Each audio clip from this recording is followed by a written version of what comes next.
Hello student, आवाज आ रही सबको?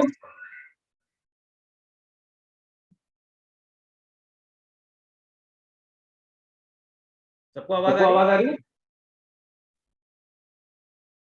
चैट में बताओ।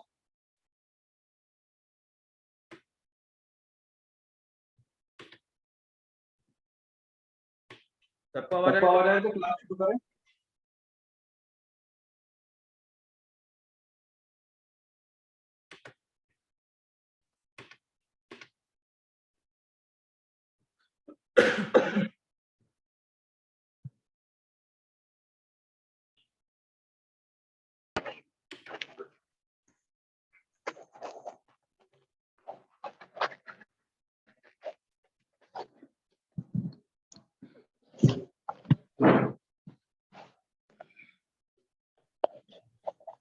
अभी कुछ पार्टिसिपेंट्स आ चुके हैं, तो अब शुरू करते हैं क्लास।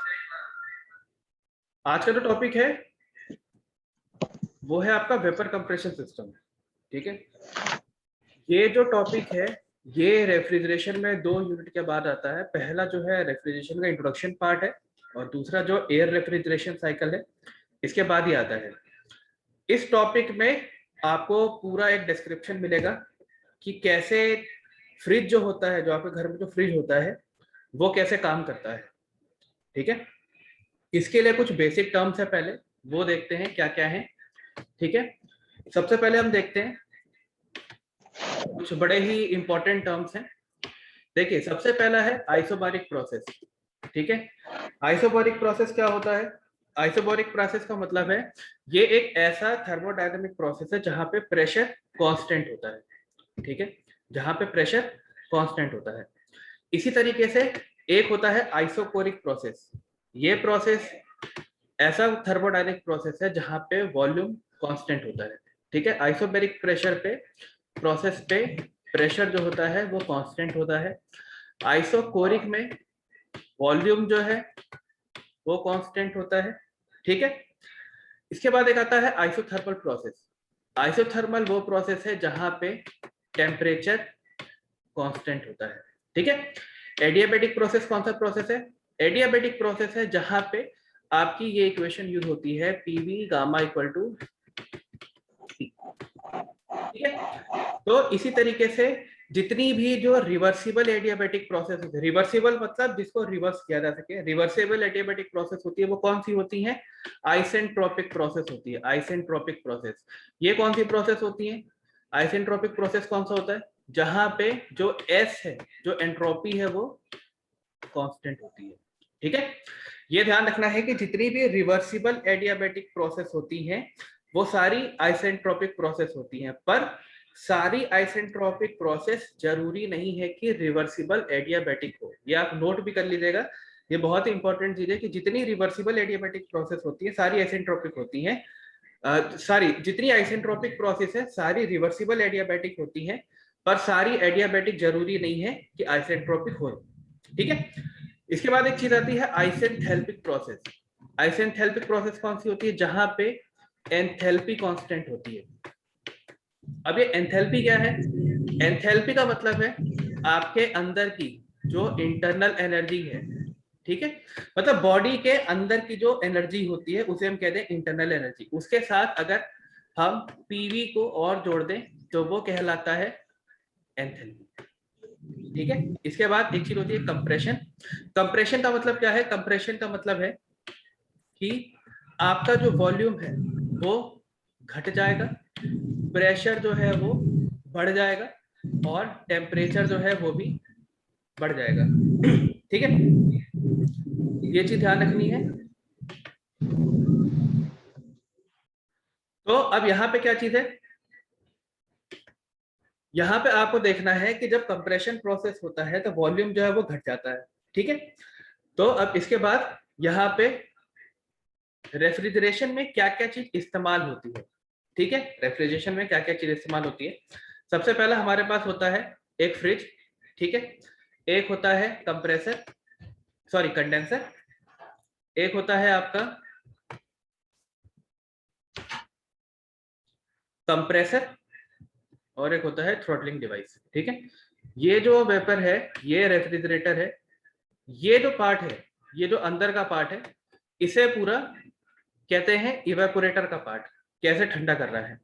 आपने देखा होगा फ्रिज के पीछे कुछ ऐसा लगा होता है जिसे हम कहते हैं कंडेंसर, ठीक है, कंडेंसर। और फ्रिज के नीचे आपने देखा होगा ब्लैक कलर का एक बॉक्स लगा होता है ऐसे करेगा, वो होता है आपका कंप्रेसर, ठीक है, कंप्रेसर। और ये है आपका थ्रॉटलिंग डिवाइस जो फ्रिज के साइड में कंप्रेसर के साथ बगल में इसके साथ जुड़ी हुई रहती है, ठीक है। अब कैसे काम करता है तो सबसे पहले हम देखते हैं, पहले हमने सबसे पहले देखा था रिवर्स कार्नोट साइकिल देखी थी, ठीक है, रिवर्स कार्नोट साइकिल देखी थी। रिवर्स कार्नोट साइकिल में हमें क्या पता था कि टेम्परेचर जो है वो कांस्टेंट होता है, ठीक है, आइसोथर्मल प्रोसेस होता है वहां पे। इसके बाद हमने देखा था एक reverse Brayton cycle. Reverse Brayton cycle क्या थी, रिवर्स ब्रेटन साइकिल का था जहां पे दो जो प्रेशर जो होता है वो कांस्टेंट होता है, ठीक है। दो आपके पास कांस्टेंट प्रेशर रहते थे और दो आइसेंट्रोपिक प्रोसेस रहते थे, ठीक है। अब इस वाले प्रोसेस में क्या है, वेपर कंप्रेशन में, वेपर कंप्रेशन में आपको मैं बताता हूं, वेपर कंप्रेशन प्रोसेस में आपके पास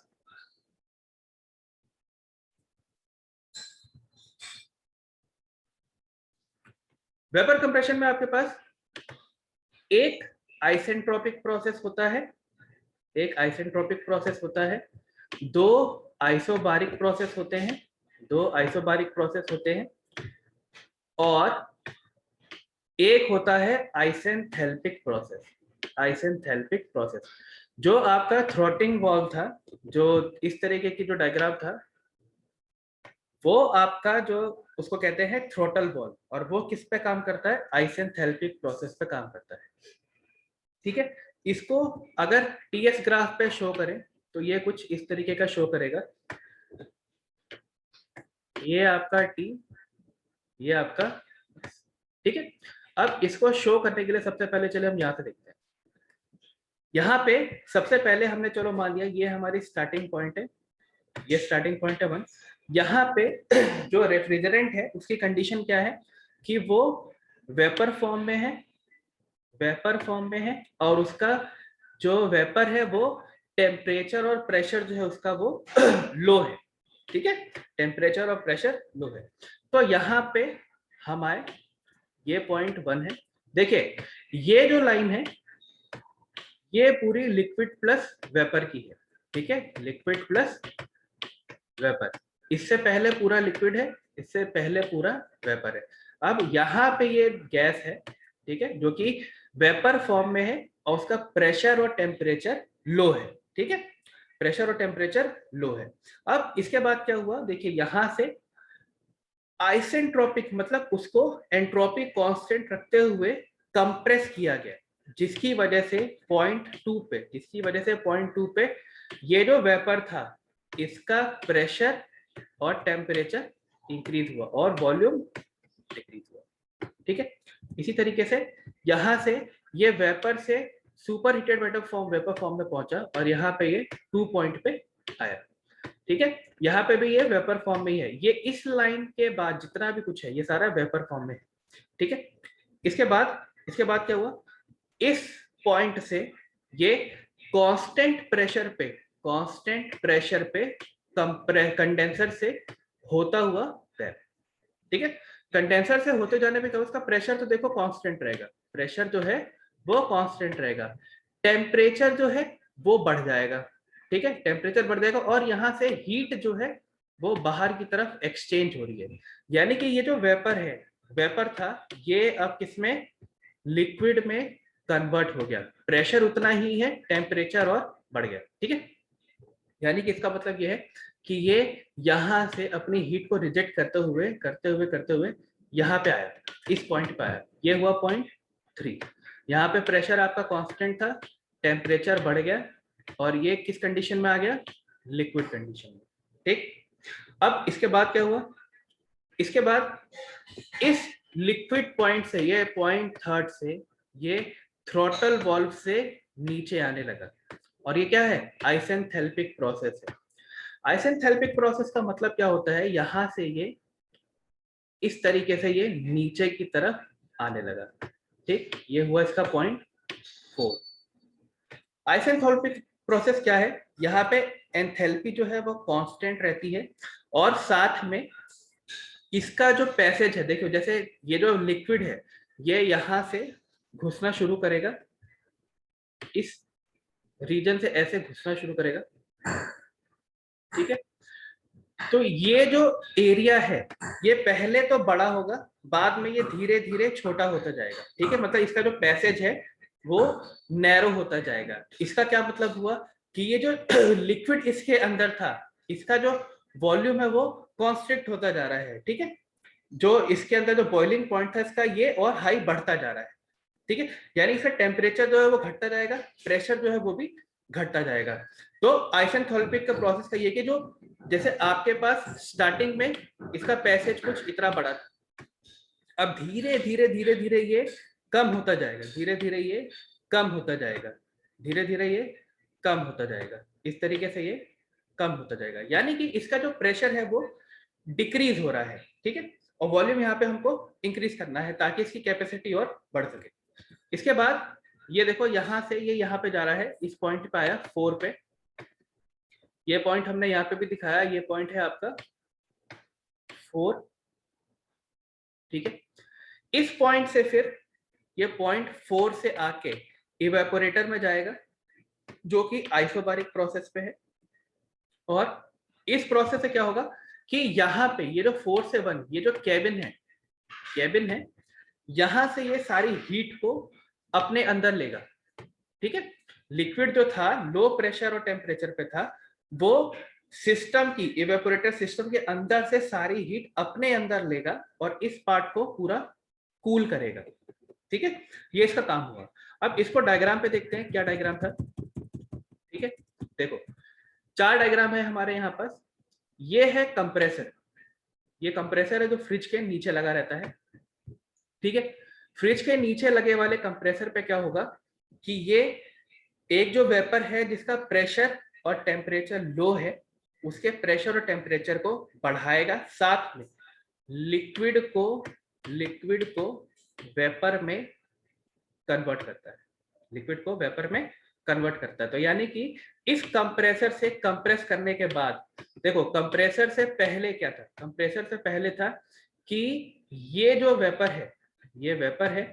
ठीक, इसका जो प्रेशर था वो लो था, टेम्परेचर जो था वो लो था। ठीक है, यहां से ये जब वेपर कंप्रेसर में गया,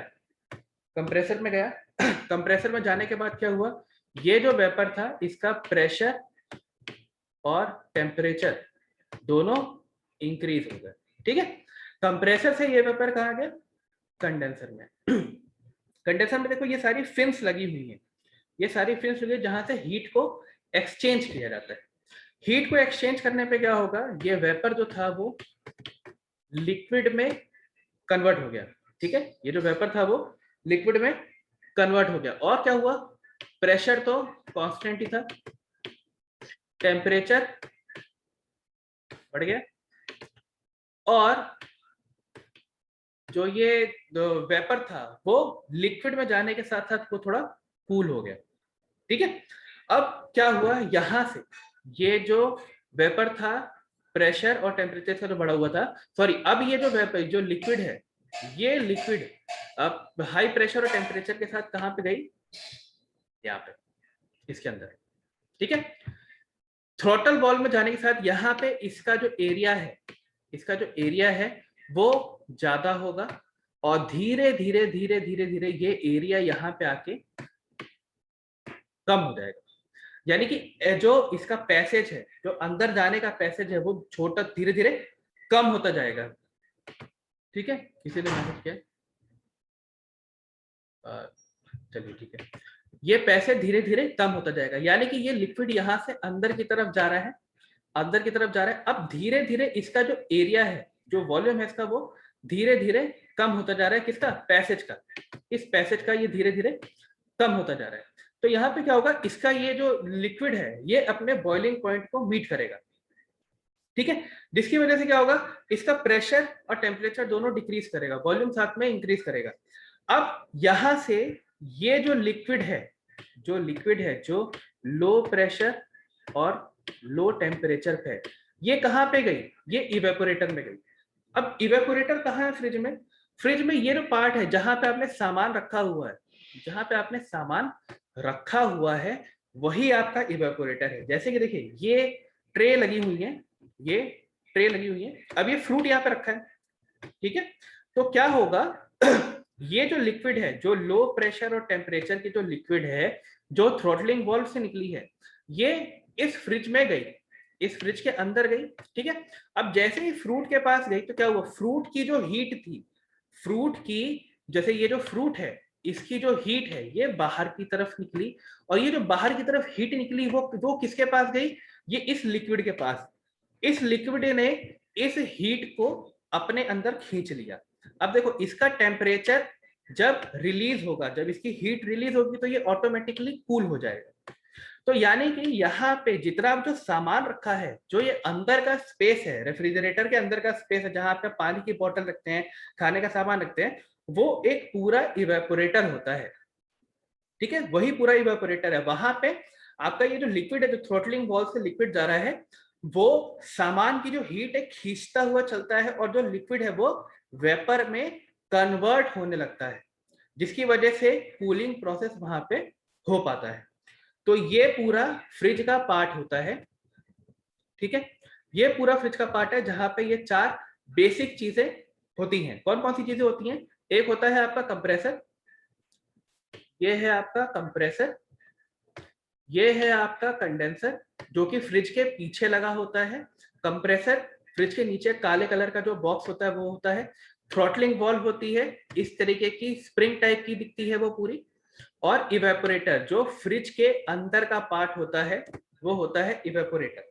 और ये सारे प्रोसेस वहां पे यूज होते हैं। कंप्रेसर में आइसेंट्रोपिक प्रोसेस, कंडेंसर में आइसोबारिक प्रोसेस, थ्रॉटलिंग वॉल्व में आइसेंथैल्पिक प्रोसेस, इवेपोरेटर में आइसोबारिक प्रोसेस। ये सारे प्रोसेस यूज होते हैं। इसको टीएस डायग्राम में इस तरीके से शो करते हैं। ये है आपका टीएस डायग्राम।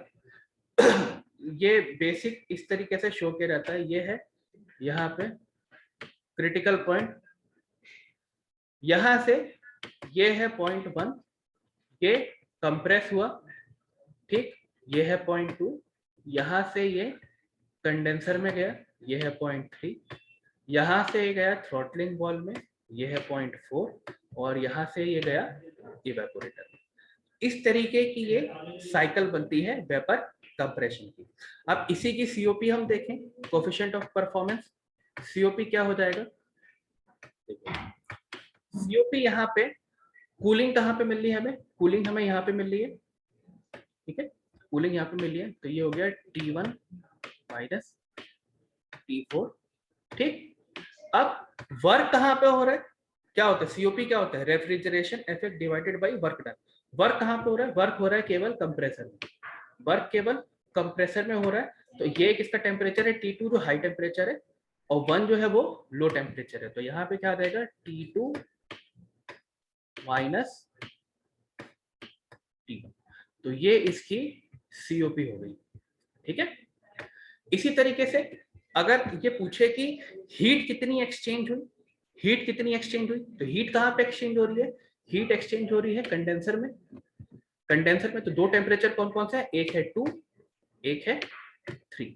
तो हीट एक्सचेंज कितनी हो जाएगी, हीट एक्सचेंज हो जाएगी आपकी T2 माइनस T3, ठीक है, ये चीज होगी। तो ये चीजें हमें ध्यान रखनी है कि किस तरीके से इसको सॉल्व करना है। अच्छा, आप पूछे कंप्रेसर वर्क कितना हुआ, तो ये आपका कंप्रेसर वर्क ही है, T2 माइनस T1, ये आपका कंप्रेसर वर्क है, ठीक है, तो ये पार्ट है वेपर कंप्रेशन का। इसके बाद नेक्स्ट टॉपिक और क्या क्या है, इसके बाद नेक्स्ट टॉपिक में मैं यहाँ लिख देता हूँ। नेक्स्ट टॉपिक पे आपको पता लगेगा कि जैसे अगर हमें सिस्टम का सीओपी बढ़ाना है, सिस्टम का सीओपी बढ़ाने के लिए हमें क्या करना पड़ेगा। सिस्टम का सीओपी बढ़ाने के लिए हमें ये जो 4 प्रोसेस हैं इनमें कैसे वेरिएशन लाना पड़ेगा, ठीक है, कैसे वेरिएशन लाना पड़ेगा, ठीक है। एक तो ये हुआ इन 4 प्रोसेस में। दूसरा है कास्केडिंग सिस्टम।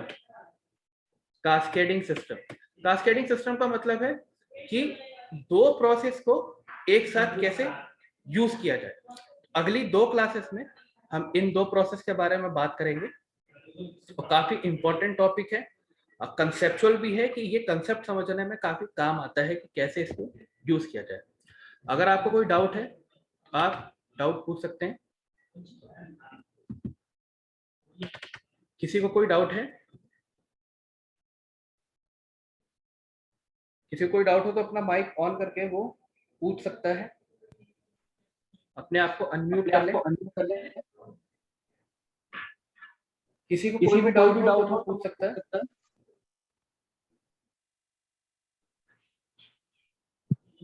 इसी पे एक असाइनमेंट नेक्स्ट क्लास में आएगा।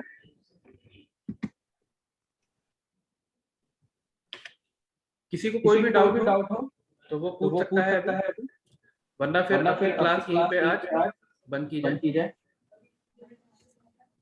किसी को कोई डाउट नहीं, चलिए ठीक है, तो आज की क्लास यहीं पे एंड करते हैं। नेक्स्ट क्लास पे जितने जो प्रोसेस यूज होंगे रेफ्रिजरेशन की सीओपी बढ़ाने के लिए, साथ में कास्केडिंग सिस्टम के बारे में बात करेंगे, ठीक है। कॉलेज अभी ओपन होने के कोई चांस है नहीं, जब तक ऊपर से कोई ऑर्डर नहीं आएगा तब तक क्लास ऐसे ही ऑनलाइन ही चलेगी।